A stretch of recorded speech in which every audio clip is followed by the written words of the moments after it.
La Côte d'Ivoire transforme 35% de son cacao et n'en consomme qu'une infime partie. Pour de nombreux spécialistes, une pleine transformation de la filière devra permettre de pallier les problèmes de commercialisation sur le marché international. Ces derniers estiment également que l'État ivoirien doit insister sur la consommation des produits dérivés du cacao.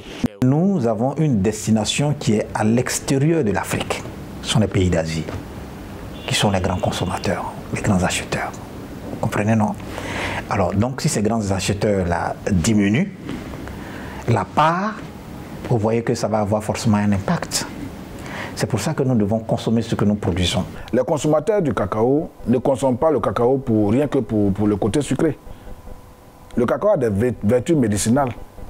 Aujourd'hui, le cacao, pour ceux qui sont diabétiques, mais aussi ceux qui ont même des questions de santé au niveau de la tension, le cacao intervient dans beaucoup de choses.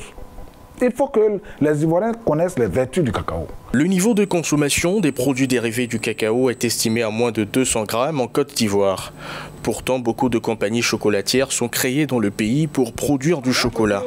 Des entreprises locales s'investissent également pour développer les autres dérivés du cacao. Nous devons faire en sorte qu'on puisse développer la consommation intérieure.